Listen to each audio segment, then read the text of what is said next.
We have an NHL trade to discuss. The Senators and the Hurricanes have swapped prospects. We'll discuss this deal coming up next.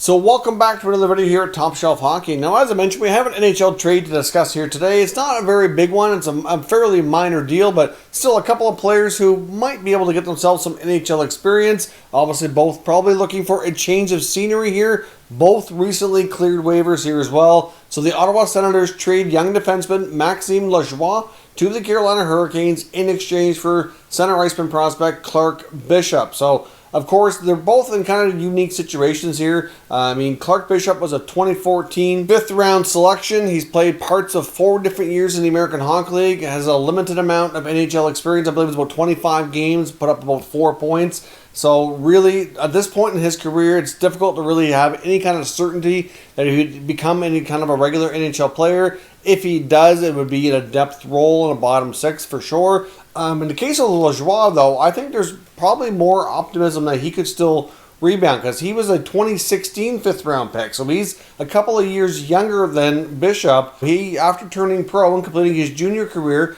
played 1 year in the minors and then actually made the NHL squad in his second professional season in 18-19. That's when the Senators were coached by Guy Boucher still. He was certainly considered a surprise in training camp. Ended up playing 56 games, put up 7 goals, 15 points. Offensively speaking, wasn't too bad. Was getting a little bit of power play time on the second unit. Not a bad skater or puck mover, but obviously defensively he was a big-time liability. He finished, I think it was like minus 25. I mean, you can't entirely blame him for all of that. The team as a whole were bad that year. They've been bad for a few years now, so obviously it wasn't getting a lot of defensive help out there. But still, I mean, as a young defenseman, which is certainly, difficult anyways. A lot of young defensemen struggle with the defensive side of the puck in the early going, being a good puck mover, good skater. The offensive side of the game typically comes a little bit faster until they can kind of get more used to playing that defensive game at the NHL level. It's so much faster, and the guys are bigger and stronger than what they're used to playing at the lower level. So it is a big-time adjustment. But in the case of Lajoie, he went from being a full-time NHLer basically in his second pro season. Then last year, obviously new coaching staff in Ottawa, a whole different really philosophy on how they're running things. And he spent the entire year in the minors. And then this year he got cut again. And like I said, he along with Clark Bishop, they both just cleared waivers just in the last couple of days here. So Lajoie was going to be assigned to the American Hockey League. Now, in the case of Lajoie, I know for Ottawa, they have a lot of young prospect D already, so they could certainly afford to move him. They just lost Rudy Balcers to waivers, who was going to report to their AHL team. So I see this as just a simple change of scenery opportunity. Lajoie was likely not going to get an NHL opportunity anytime soon with Ottawa, so he gets to go to a team where I'm not sure he's going to get an NHL opportunity right away, but maybe he has a better shot. I mean, and Carolina's got a pretty deep blue line too, so difficult to say unless there's other moves that they end up making here in the short term. And they could get Clark Bishop back, who can be a guy for their American Hockey League team.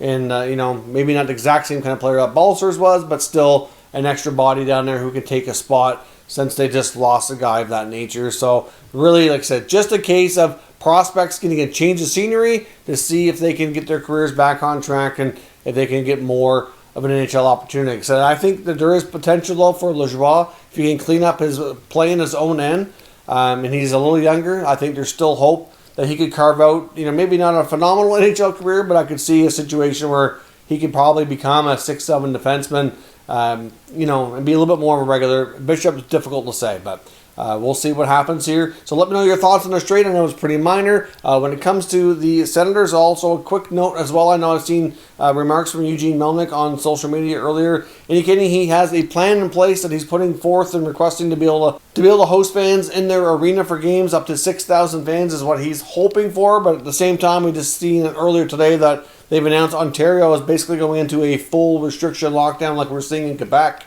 as of Thursday. So even though that's going to last for about a month is what they're saying is what they're estimating. It could last longer. So I'm not sure how likely his plan will come to be. And it's obviously difficult to say if the Sens will be a playoff team. I would think the odds are against them for sure. So I know all owners would love to have fans in the building, but nice to see them trying to put the effort forward, but it's certainly not going to be an easy task to actually get them there based on everything going on. And obviously have to work with local health officials and government on that. I would not be surprised if both of these teams continue to be a little bit busy as well. We saw a case with the Hurricanes claiming goaltender Anton Forsberg on waivers earlier today, and now a guy that's been in their system a long time and many thought would eventually become an NHL goalie for them, Alex Nedeljkovic, is on waivers today. So that's somewhat interesting. We're waiting for all teams to kind of finalize their NHL opening night rosters. They need to be submitted here by 5 Eastern time, so obviously that's coming up real quick as I record this. It's a little bit before that right now, so I think it's the next hour or so. So it'll be interesting to see who makes the cut on all these cases, who's on the taxi squad and all that. So I do think that both these teams could be making some tweaks here to their lineups and to their rosters here in the coming days. So stay tuned. You could see more activity. Thank you very much for watching, everybody, and I'll catch you next time.